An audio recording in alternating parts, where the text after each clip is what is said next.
Não liguei ainda não. Oi? Não liguei ainda. Eu não sei porque tanta gente se movimenta. Todo mundo vai lá pra praia.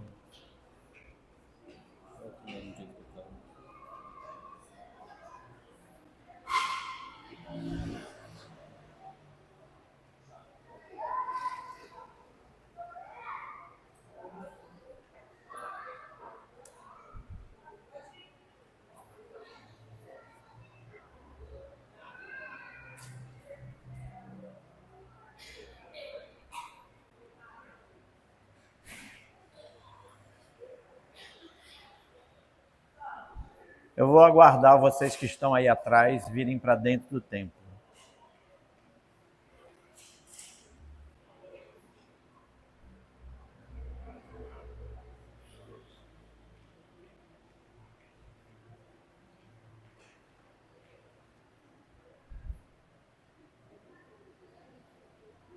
Vou esperar.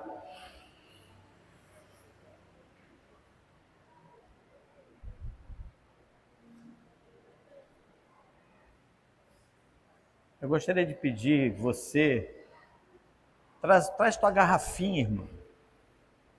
Aí você bota água na sua garrafinha, você não precisa levantar para ir tomar água na hora do culto.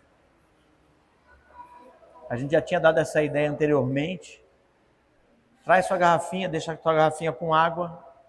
Aí você pode ficar sentado para evitar movimento dentro do culto na hora que o culto começa. Cadê a Sara? Tirando a Sara que está 7 meses, 6 meses? 6. Tirando a Sara que está de 6 meses, tem que ir no banheiro toda hora. Então, ou que você não esteja com nenhum problema, eu gostaria de pedir que nós nos mantivéssemos dentro do culto.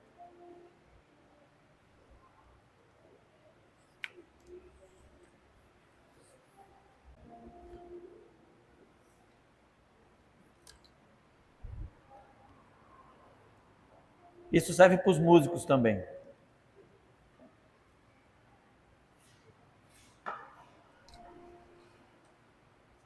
Essa história de músico ficar andando dentro do templo, aqui não.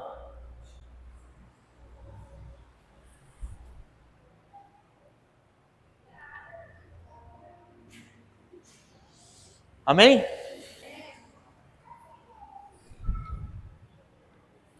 Eu acho que isso aqui vai ter que ficar um pouco para lá, porque tá dando microfonia aqui.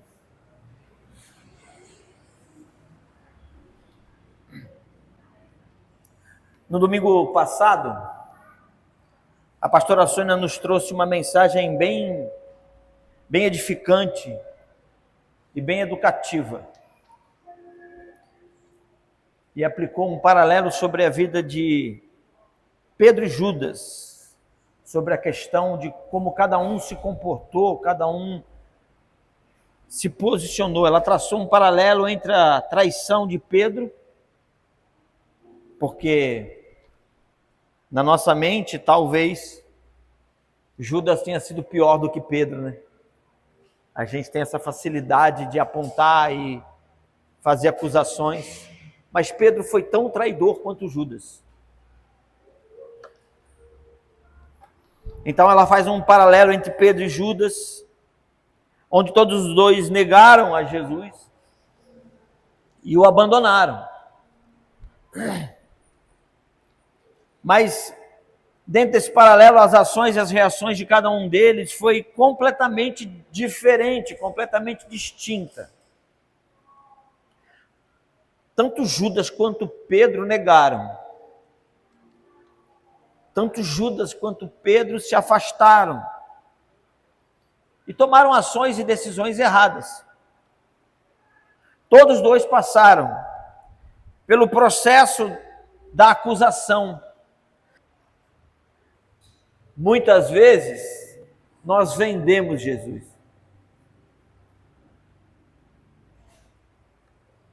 E todos os dois sofreram em suas mentes, nas suas almas, as devidas opressões, as devidas acusações e o devido desapontamento pessoal de estarem nesse lugar.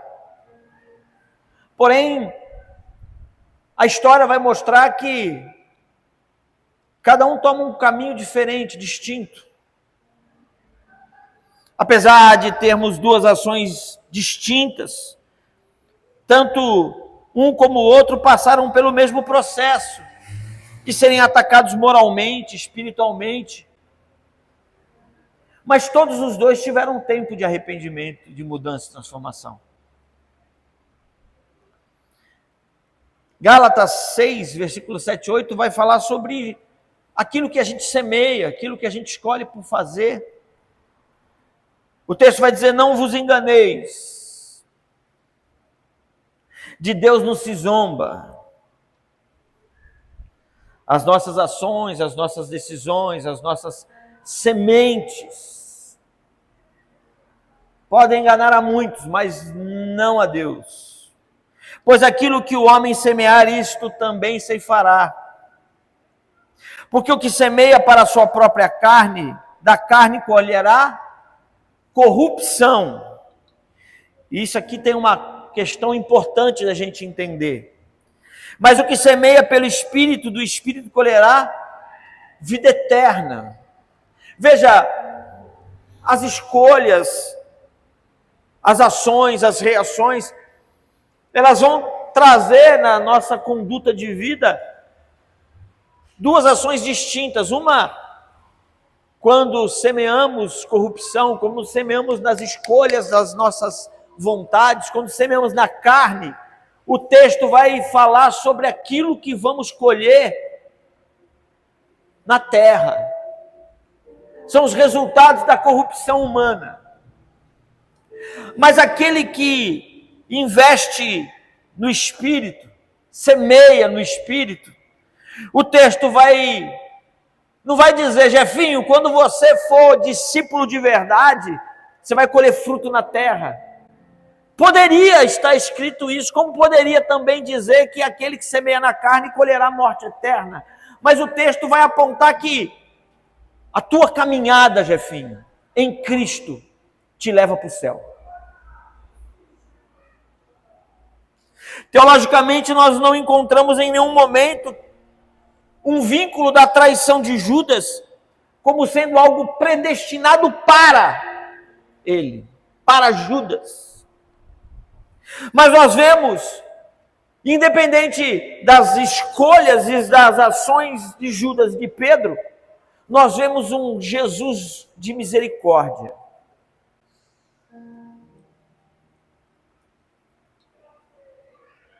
Quantas vezes você não recebeu a palavra de alguém? Não faça isso. Se você tivesse olhos espirituais, você estará vendo o Espírito Santo, estaria vendo o próprio Senhor dizendo para você: não faça isso.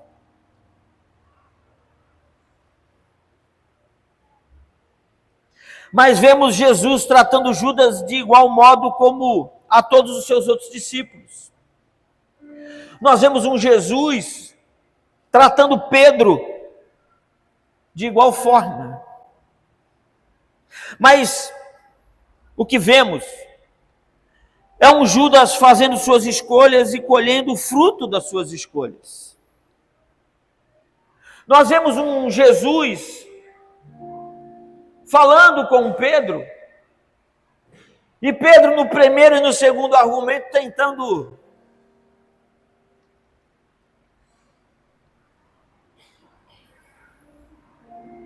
tudo isso para abordarmos algumas questões importantes na minha e na sua vida. Nós conversamos na nossa célula na terça-feira sobre essas reflexões, sobre aquilo que precisamos entender, sobre a ótica de Deus em relação como nós devemos nos colocar mediante a tudo aquilo que está ao nosso redor. São distintas, mas são constantes. São diferentes, mas alcançam a mim e a você da mesma forma.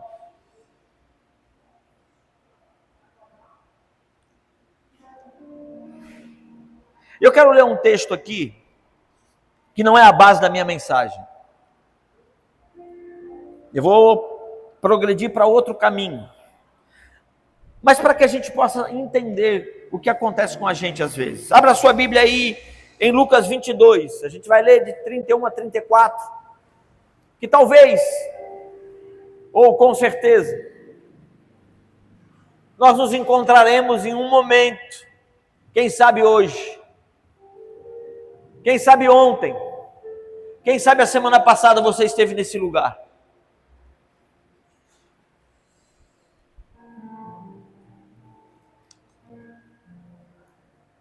Simão, Simão, eis que Satanás vos reclamou para vos peneirar como trigo. Eu, porém, roguei por ti, para que a tua fé não desfaleça. Tu, pois, quando te converteres, fortalece os teus irmãos. E aí Pedro, eu imaginei a cena, irmão. Pedro encheu o pulmão e disse assim, ele, porém, respondeu, Senhor, estou pronto a ir contigo, tanto para a prisão, quanto para a morte. Mas Jesus lhe disse, afirmo-te, Pedro, que hoje 3 vezes negarás que me conheces, antes que o galo cante. Se você conhece um pouquinho dos evangelhos, você vai ver que Jesus escolhe a dedo cada um dos seus discípulos. E aí aqui, nesse momento aqui, está próximo da morte de Jesus, está próximo de Pedro negar Jesus. Então, a gente vê um Pedro cheio de si, convicto, um Pedro que já viu muito, já passou por muito, um Pedro que foi com 70, fez milagres acontecer, um Pedro que tinha convicção de quem Jesus era para ele. Só que o texto diz assim, quando te converteres. E aí isso levantou uma celeuma na nossa célula. Mas espera aí, Pedro não era convertido? E aí a gente foi estudar, a gente foi procurar o entendimento dessa palavra. Esse texto e todo o desdobramento daqui até a pregação de 2 semanas atrás, no mar de Tiberíades, onde Jesus chama Pedro para apacentar e pastorear as suas ovelhas, relata muitas vezes o que vivemos todos os dias. Por vezes, eu e você, nós somos confrontados no nosso cotidiano, e aqueles dias que estamos bem, jejuamos, lemos Bíblia, estamos convictos, estamos firmes.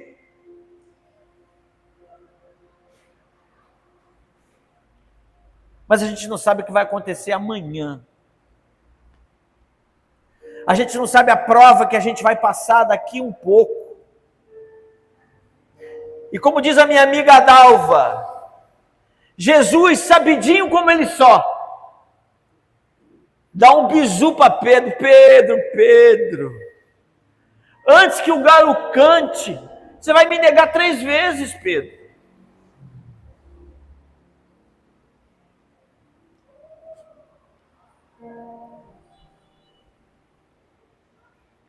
Aqui em Lucas 22, Jesus usa a palavra converteres.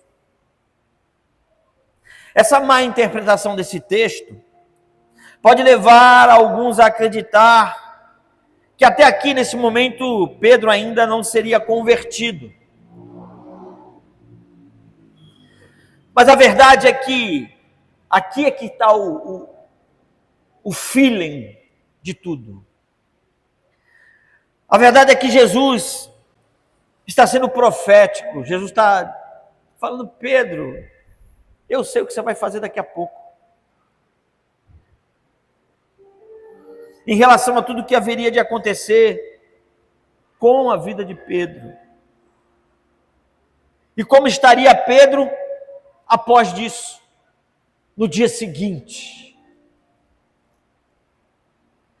A palavra usada por Jesus quando te converteres é estrepo. Essa conjugação verbal, ela tem o sentido de voltar-se, retornar. Então, Pedro já esteve lá.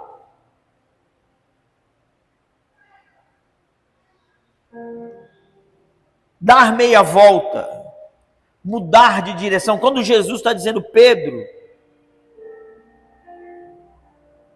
você vai me negar, Pedro. E esse fato vai tirar você do caminho. Vai esvaziar você, vai esvaziar a sua fé, a sua crença em mim. Essa palavra tem o sentido de ser restaurado novamente. Ou seja, não significa converter-se no sentido moderno de aceitar Jesus pela primeira vez, como nós compreendemos. Por isso, a importância de estudar a palavra de Deus. Por isso a importância de buscar conhecimento da palavra. Pois Pedro já era discípulo, irmão. O que Jesus está dizendo para Pedro é: você vai me negar, cabeção. Tu vai virar as costas para mim, abençoado.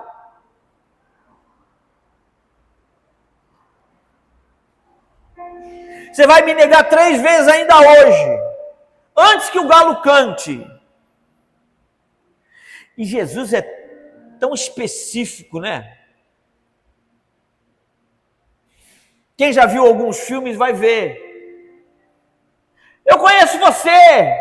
Você é um deles. Não.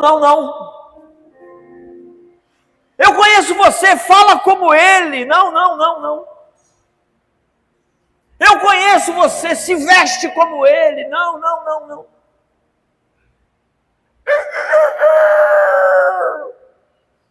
Eu imagino o coração de Pedro sendo esfaqueado pela consciência da palavra profética de Jesus.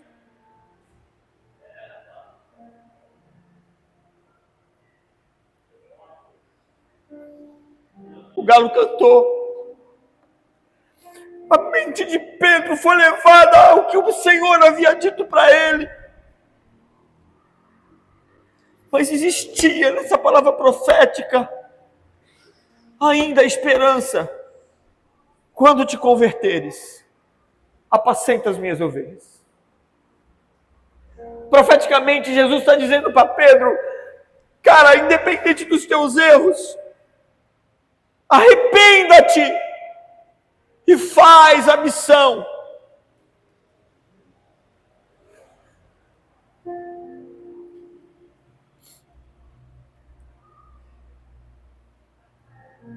Pedro já era discípulo. O que Jesus está dizendo para Pedro: você vai me negar 3 vezes, depois encontrará lugar de arrependimento, volta para o caminho e apacenta as minhas ovelhas.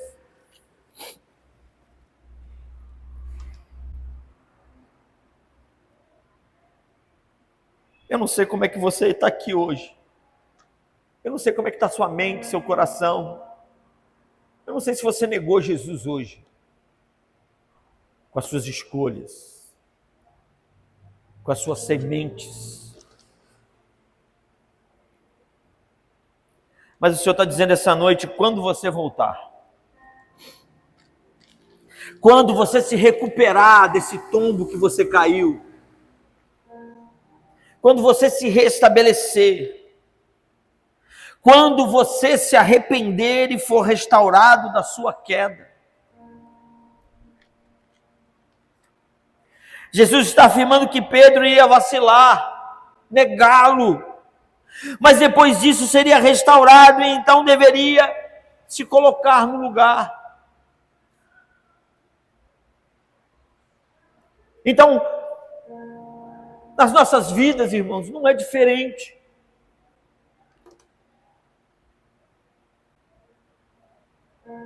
A nossa caminhada é cheia de acertos e erros. Eu estou pregando aqui, eu estou pensando o seguinte: o que o Espírito Santo está falando com você agora sobre o seu erro, sobre a sua escolha, sobre aquilo que você foi fazer e uma vozinha falou com você. E mesmo assim você foi lá e fez. Eu creio que você foi trazido aqui hoje para mudança de vida, para que você se converta. Fosse bom se tivéssemos somente acertos, né, irmãos? Ia ser muito bom. Só gol de placa. Mas vivemos nossos erros também. E necessitamos quase que diariamente nos convertermos. Como Pedro. Arrepender-se de nossas escolhas erradas e voltarmos para o caminho. Até aqui, irmãos, nós vemos um Pedro fraco.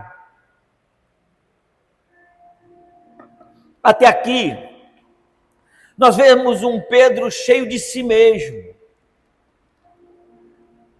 Até aqui, nós vemos um Pedro acreditando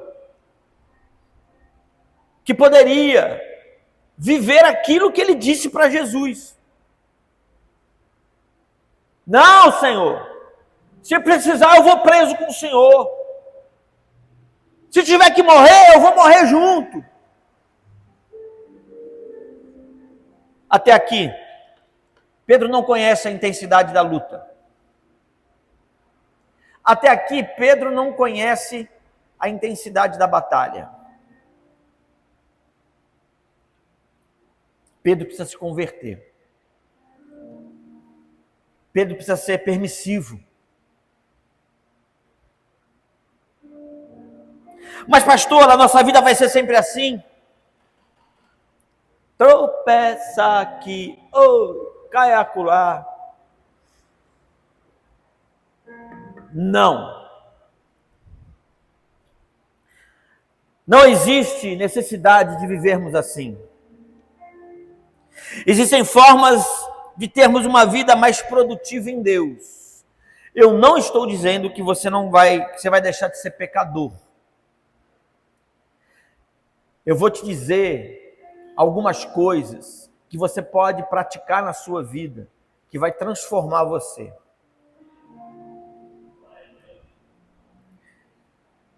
Lucas, Jesus é suficiente para você. William, Jesus é suficiente para você. Fala isso para quem está do seu lado aí. Patrícia, Jesus é suficiente para você.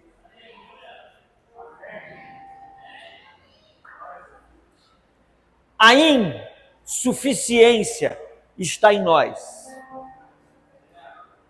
Mas a suficiência para vivermos em vitória está em Cristo. Tem gente andando com Jesus, mas insuficiente.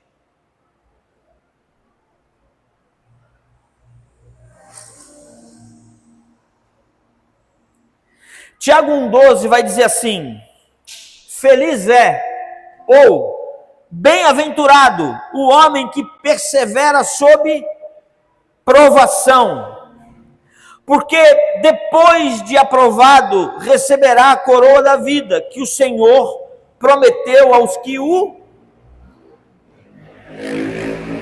amam.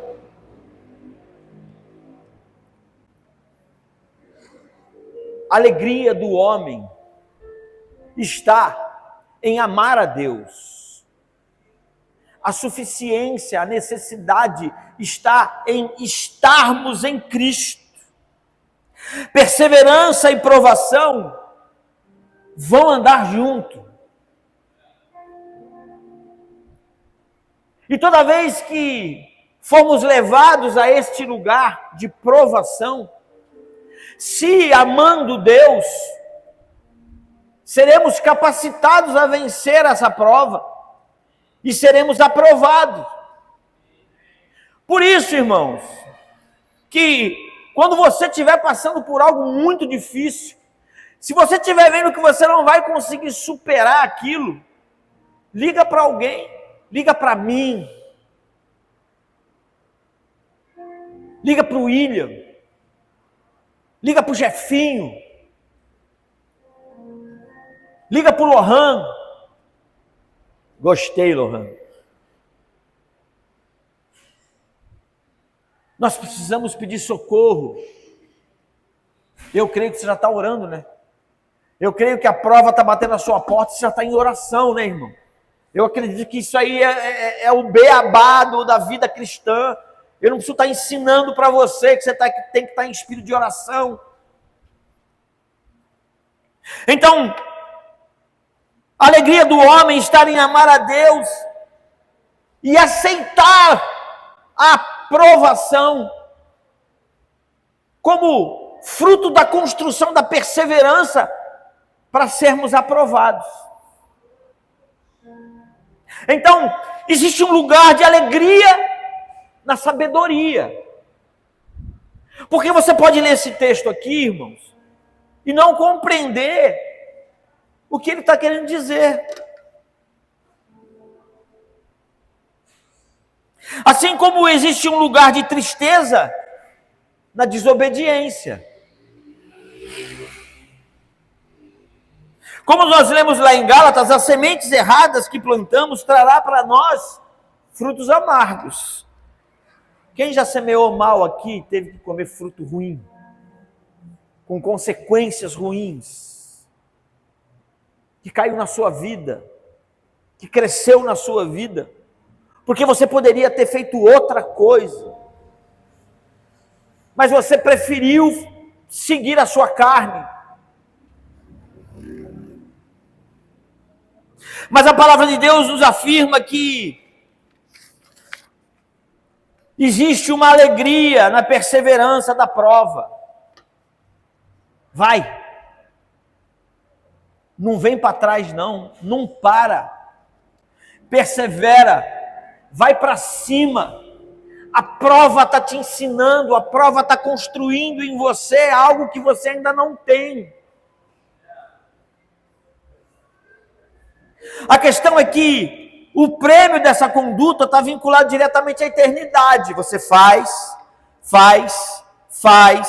paga preço, paga preço, paga preço. Semanas, dias, semanas, meses, conduta de quem está pagando um preço em Cristo. E parece que nada muda, mas de repente, irmão, você está tentando enxergar um fruto que você não vai colher aqui. Você tem que compreender que você não está semeando na carne. E você não vai comer fruto amargo. Mas que a construção de vida que você está tendo, dia, semana, mês, ano, vai trazer para você o fruto da salvação. Posso ouvir um amém? Amém. Jesus.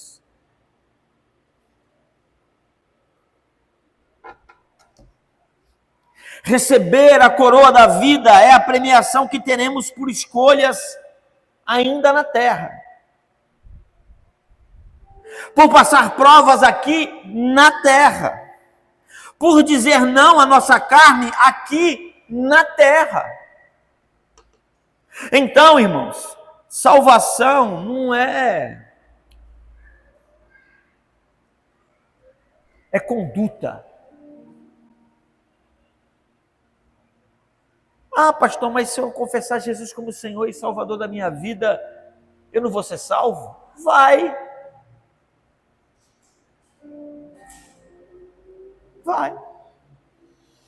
Mas a Bíblia requer de nós posicionamento e postura.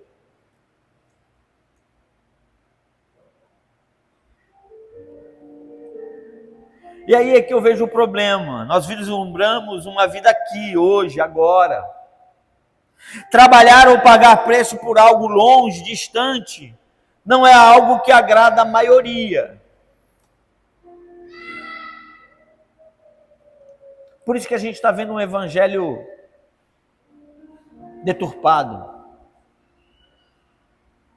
Um evangelho que vai dizer que, no final dos tempos, o verdadeiro evangelho daria comichão no ouvido de alguns. Mas devemos rever alguns conceitos sobre isso. Assim como o resultado da nossa obediência e da nossa perseverança é a eternidade, o resultado da desobediência também será a eternidade, aonde passaremos a eternidade.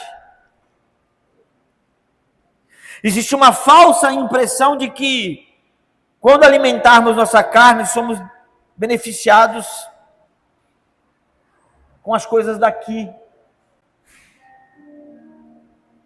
E que se obedecermos, não teremos nada aqui. Mas é errado pensar assim. Isso é uma mentira de Satanás para tentar enredar você e te oferecer coisas desse mundo. A obediência traz muitos benefícios hoje.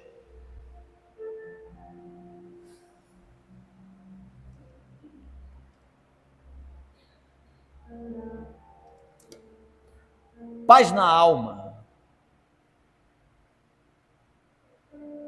Como é bom ter paz na alma, irmãos. Como é bom você saber que, apesar de repente não estar alcançando o êxito daquilo que você gostaria em Deus, você tem paz na sua alma,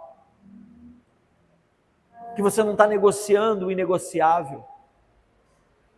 Você quer benefício maior em vida? Como é bom você chegar em casa, tomar seu banho, comer sua comida, ir para sua cama e lembrar que neste dia que você viveu, você teve o dever cumprido.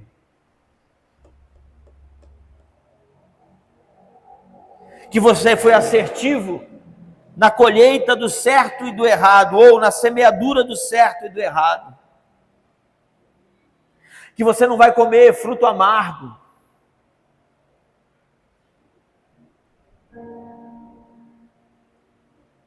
Como é importante você ter convicção de que a sua caminhada e as suas escolhas hoje, aqui, estão construindo em você a convicção do green card para o céu.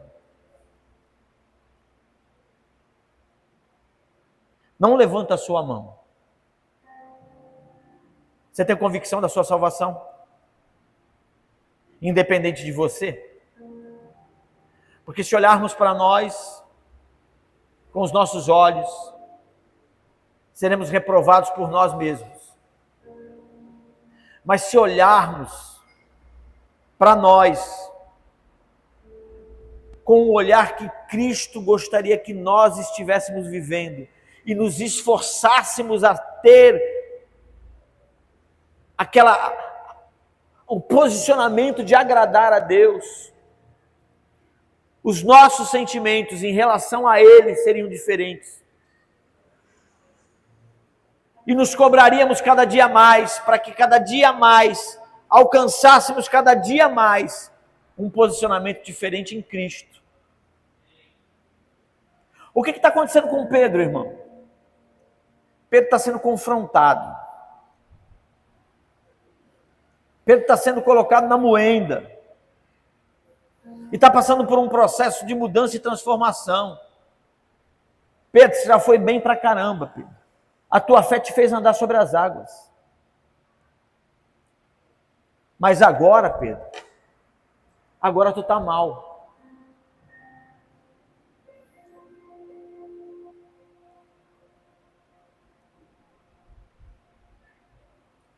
Coloca para mim Hebreus 12, versículo de 1 a 3.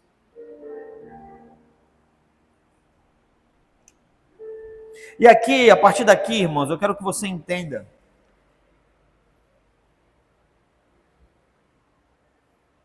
Deixa eu fazer uma pergunta aqui antes. Eu queria que você levantasse sua mão. Tem alguém cansado aí da caminhada? Levanta a mão. Tem alguém cansado da caminhada? Está cansado da caminhada? Levanta a mão aí, varão.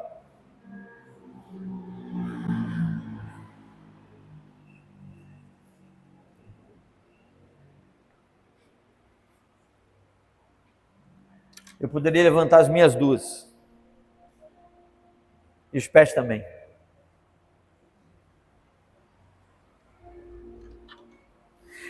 Hebreus 12, 1. Eu gostaria que você prestasse atenção na mensagem daqui para frente.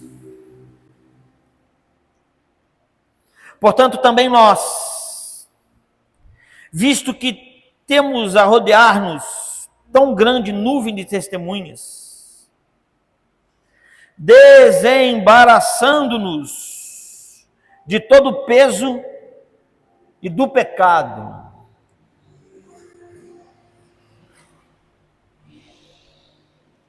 Peso e pecado tem conotação diferente aqui. Que tenazmente nos assedia. Então, o autor de Hebreus está dizendo mais ou menos assim. Você que levantou a mão. Tu está carregando um peso que você não precisa. Além do peso que você está carregando, que você não precisa, você tem que combater o pecado que está tentando te derrubar. Só o pecado, irmão, já era suficiente. Porque o texto diz que tenazmente, sabe o que é uma tenaz? A tenaz é aquela ventosa do polvo. É um negócio parecido com aquilo que gruda e prende. O pecado tenazmente está querendo grudar em mim e você. Só essa desgrama já é o suficiente para me dar muito trabalho. Mas o texto diz que você carrega um peso além da luta contra o pecado.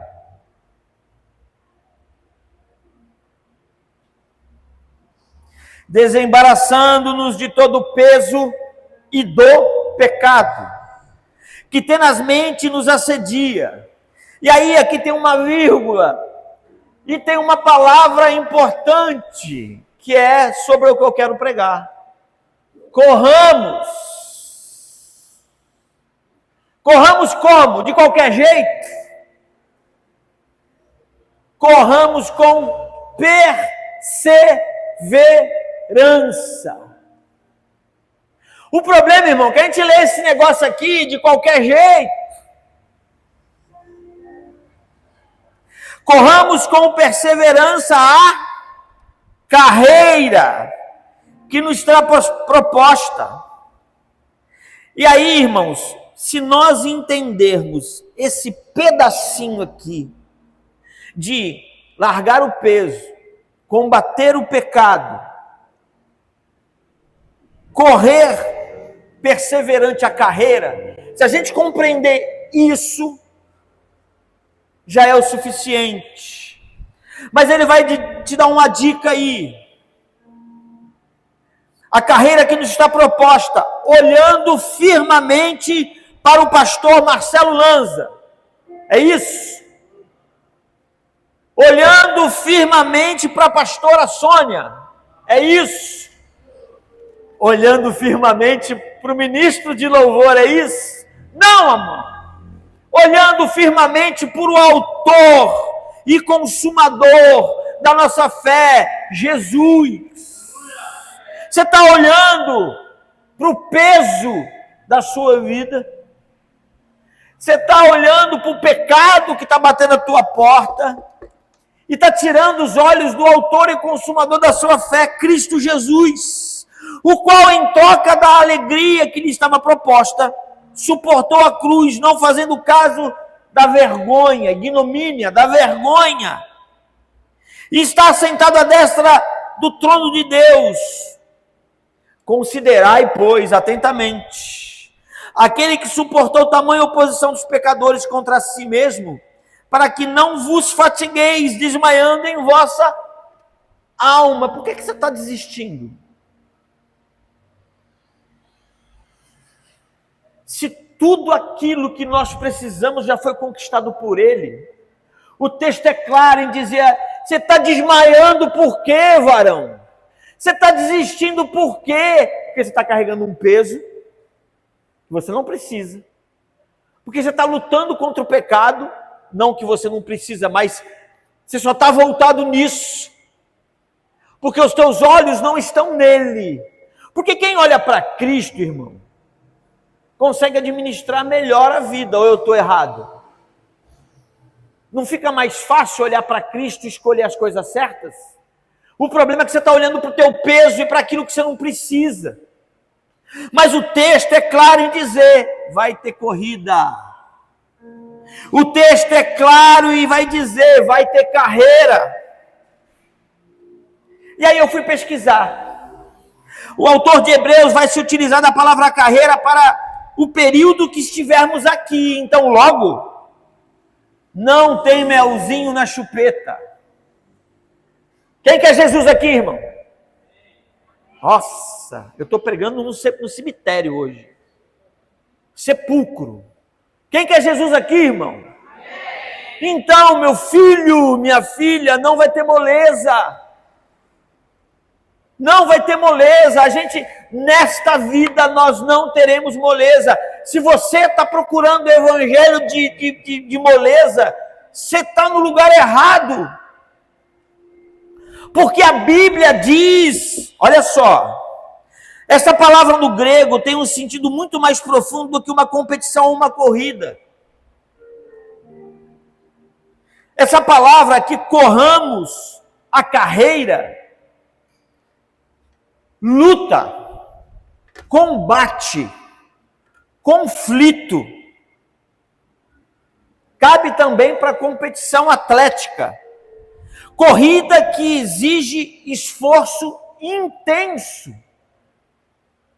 Aí você olha que corramos, aí tu está correndo de qualquer jeito, irmão. Porque a palavra não é só uma corrida. Ela tem um sentido muito mais profundo. Ou seja, não é apenas uma corrida convencional, mas é um esforço contínuo, disciplinado e cheio de desafios. Como uma competição que exige uma resistência e uma perseverança.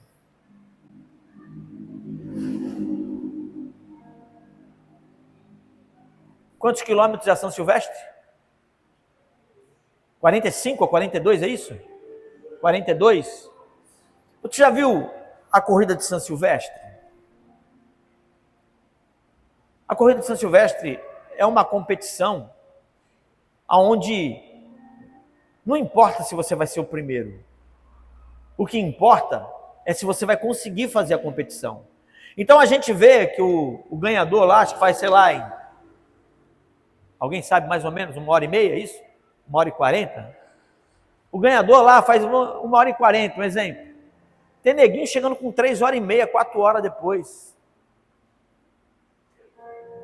Mas o cara não parou. Ele não desistiu. Ele perseverou. Ele foi dentro do limite dele, mas ele foi. O problema, irmãos, é que a gente está parando no meio do caminho e desistindo da corrida. A palavra aqui de corramos a carreira, ela tem um sentido de profundidade naquilo que precisamos fazer. O sentido do contexto de Hebreus 12:1, quando o autor diz corramos com perseverança a carreira, a palavra usada é agon, carreira que nos está proposta. Ele está dizendo que a vida cristã é mais do que uma corrida, é um combate, uma luta intensa, que exigirá de nós disciplina, perseverança, foco, resistência e resiliência.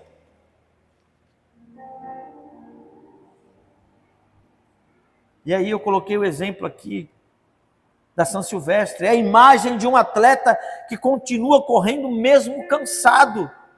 Não há possibilidade de deixar a corrida. Kate, é correr ou correr. Não tem mais volta. Não dá para parar. Carreira no grego, agon, esta palavra é usada em outros textos do Novo Testamento. E aí, quando eu fui estudar os outros textos, irmãos, eles usam a mesma palavra: perseverança, constância, profundeza, luta, guerra, em outros âmbitos da vida humana. Coloca para mim Filipenses 1, a partir do versículo 27.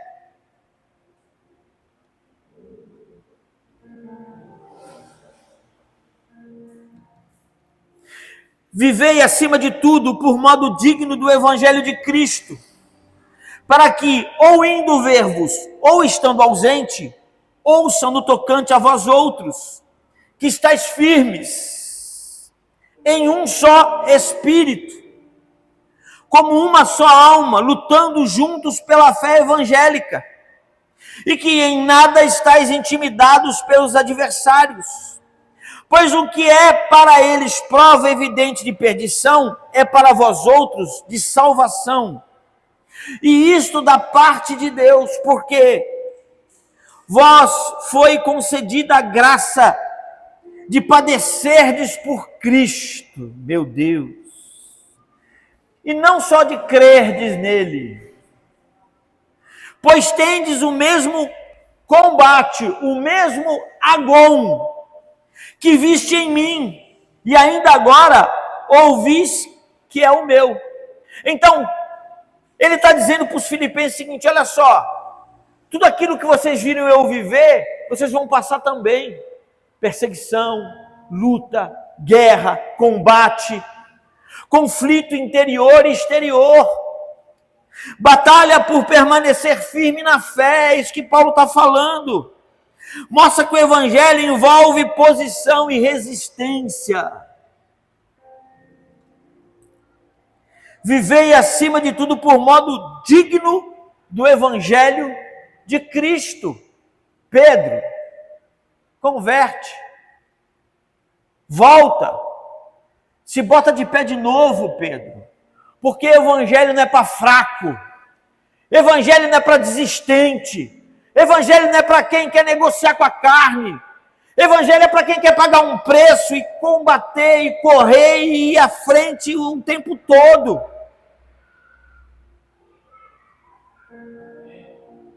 Evangelho é para conflito interior e exterior também. Colossenses 2, versículo 1 ao 3.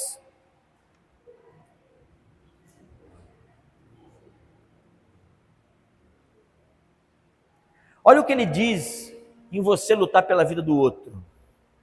Que interessante isso. Gostaria, pois, que soubesses quão grande luta venho mantendo por vós, pelos laudicenses, e por quantos não me viram face a face, para que o coração deles seja confortado e vinculado juntamente em amor, e eles tenham toda a riqueza da forte convicção do entendimento, para compreenderem plenamente o mistério de Deus, Cristo, em quem todos os tesouros da sabedoria e do conhecimento estão ocultos. Então, aqui a palavra luta também é agon, que traduzido é batalha espiritual, irmão. Como é que foi lá ontem, Patrícia? Foi molezinha, né? Foi fraquinho. Luta, irmão. A pastora Sônia chegou em casa com uma dor de cabeça que parecia a cabeça dela explodir. Luta, batalha espiritual, agon. Luta espiritual, esforço intenso em oração e ensino.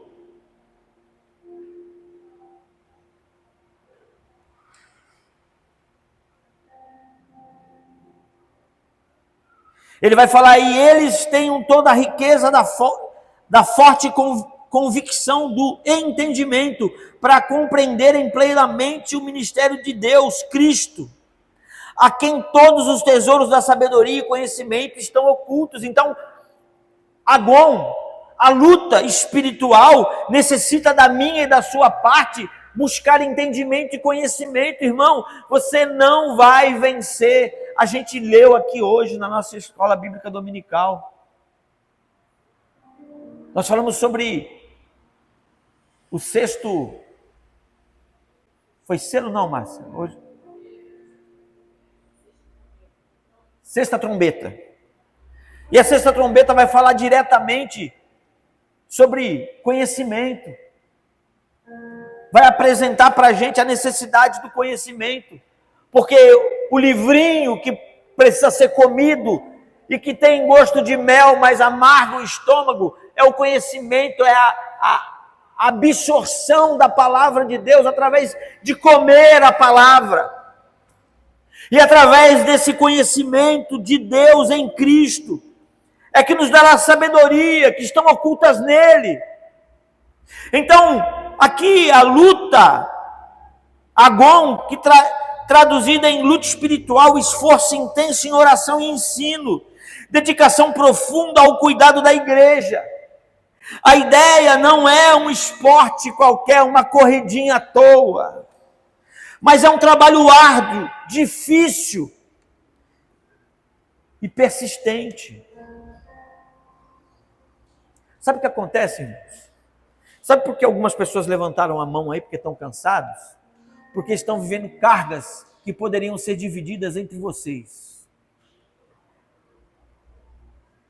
Tem gente aqui sobrecarregado porque você está correndo a corrida do evangelho de qualquer jeito.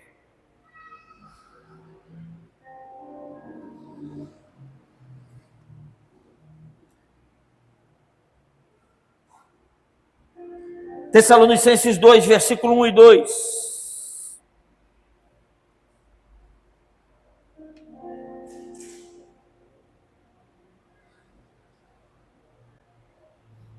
Aqui ele vai falar uma coisa semelhante com o que ele falou agora há pouco. Porque vós, irmãos, sabeis pessoalmente que a nossa estada entre vós não se tornou infrutífera. Mas apesar de maltratados e ultrajados em Filipos, como é do vosso conhecimento, tivemos ousada confiança em nosso Deus, para nos anunciar o Evangelho de Deus em meio a muita luta, em meio a muito Agom. Em meio a muita luta, aqui tem o sentido de oposição. Lembrei de uma coisa aqui agora. Tem um grupo aí que fala que a gente faz orações perigosas, é isso? Orações perigosas. Eu lembrei há muitos anos atrás, eu vou traduzir dentro da mensagem que eu estou trazendo. Eu estava correndo indisciplinamente, de qualquer jeito, vivendo qualquer evangelho. E aí um amigo meu, uma pessoa chamada Davi Martins, trouxe uma mensagem parecida com essa, sobre batalha, luta, guerra. E no final do culto eu fui conversar com ele, eu falei, Davi, tem algum problema comigo? Ele falou, por que, Lanza? Eu falei, porque eu não vivo isso que você está falando. Aí ele foi enfático em dizer para mim assim, Lanza, se você na sua caminhada não tem oposição, tem alguma coisa errada na sua caminhada. Quem caminha com Cristo tem oposição do inimigo. Eu saí dali pensando o seguinte, ou eu estava muito bem obrigado, administrando a oposição de Satanás, ou eu realmente estava correndo de qualquer jeito. E aí eu fiz a tal da oração perigosa. Quem me conhece sabe como eu sou. Eu orei e falei, Senhor, eu quero experimentar de verdade o que o Davi pregou. Eu acho que naquele dia, irmãos, Deus fez eu subir um degrau. Eu acho que naquele dia, algo mudou na minha vida. Eu acho que naquele dia, Deus viu a intenção do meu coração. Porque mensagem, irmão, serve para isso. Mensagem serve para confrontar você e fazer você mudar a tua visão. A sua conformidade precisa ser revista. Porque você deve se inconformar com quem você é, para se você entrar nesse processo de inconformidade e buscar cada vez mais o Senhor.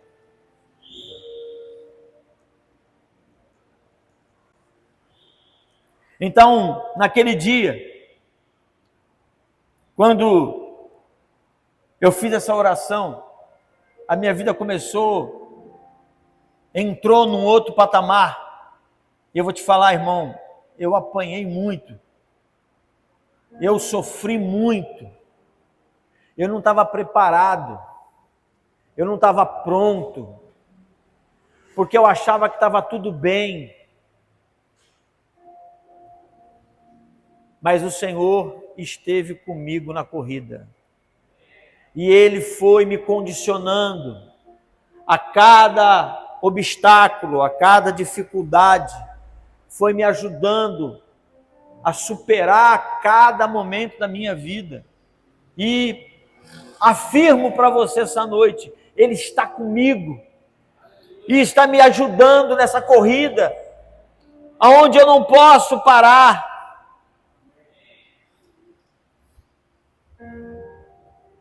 Em meio a muita luta, tem no sentido de oposição, irmão.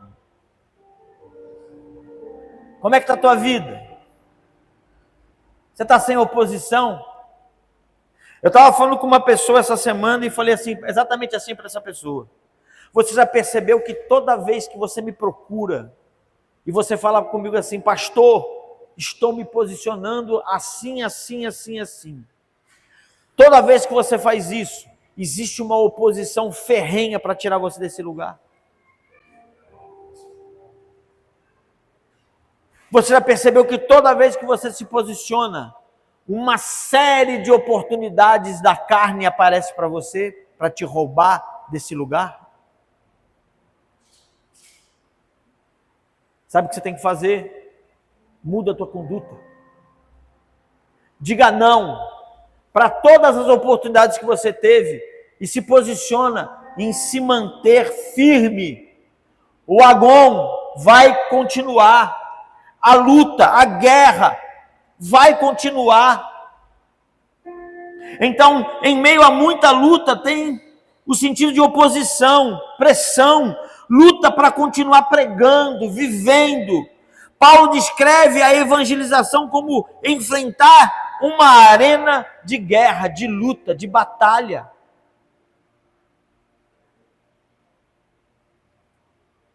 Ele vai dizer que ele foi maltratado, foi ultrajado.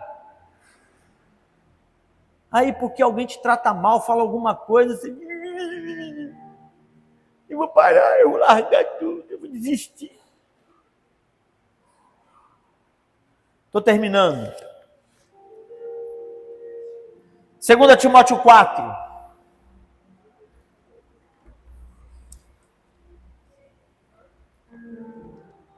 A partir do versículo 7, quer dizer. Um dos maiores combatentes do Evangelho. Uma das pessoas que mais viveu ataque, enquanto Saulo atacou, perseguiu, matou. Agora convertido, escreve a maior parte das cartas que estão no Novo Testamento e vai ter uma lista de experiências em Deus. É por isso que toda vez que eu vejo aquele filme que ele está indo para ser decapitado, eu choro.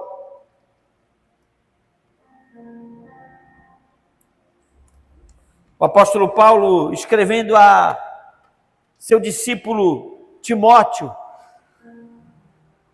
ele usa exatamente a palavra agon.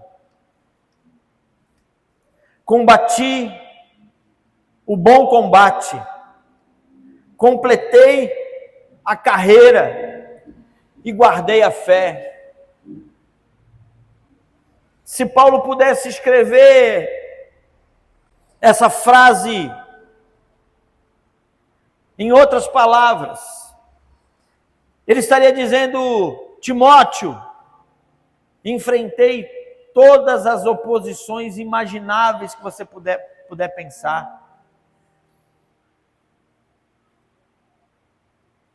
Sofri, apanhei, fui chicoteado, fui preso, fui humilhado, fui perseguido.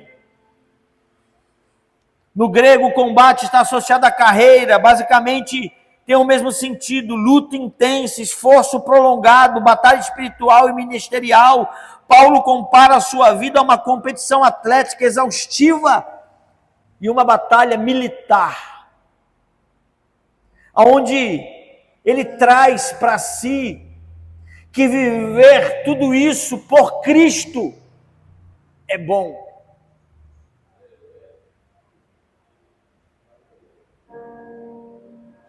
O bom egon, o bom agon, a boa luta, a boa guerra, a boa perseverança, combater e completar a carreira tem o mesmo peso do sacrifício em meio à luta. Salvação. Pastor, o que isso tem a ver com a traição de Judas ou de Pedro? O que isso tem a ver com Pedro? Apacenta as minhas ovelhas e cuida do meu rebanho. Viver o evangelho de Cristo e ser um discípulo, viver o evangelho de Cristo e ser um discipulador, sempre requererá de nós um esforço além de nós. Enquanto Pedro está tentando viver sua própria vida, nos seus conceitos em Deus, ele está sendo derrotado.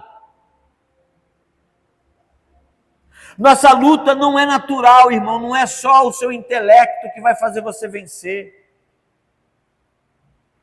Entendeu, Anderson? Por que a gente estava conversando aí agora há pouco?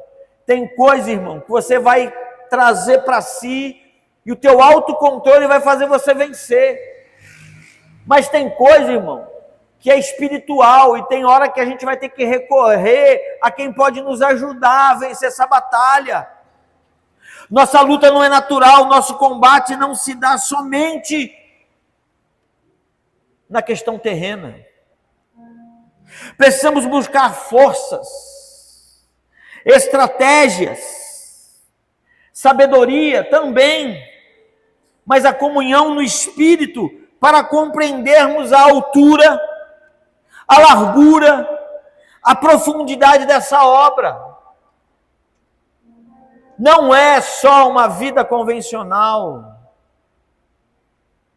Noções humanas nunca serão suficientes para prosseguirmos e vencermos. Não dá só para viver de conhecimento. Todas essas passagens são relatadas por homens que viveram em carne, na carne, mas que também foram afrontados na alma e no espírito. Todas as nuances de uma vida cristã precisam ter a compreensão dessa batalha, irmão. Por isso que você tem dificuldade para vencer. Não dá só para achar que tudo é o diabo.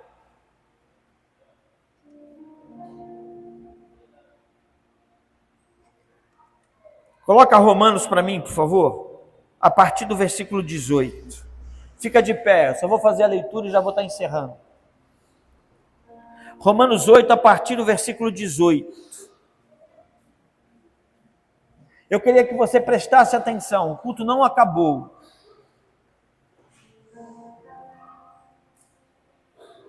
Está difícil? Você está cansado? Ou você nem começou a correr ainda? Ou você parou a sua corrida? Presta atenção no que a gente vai ler aqui.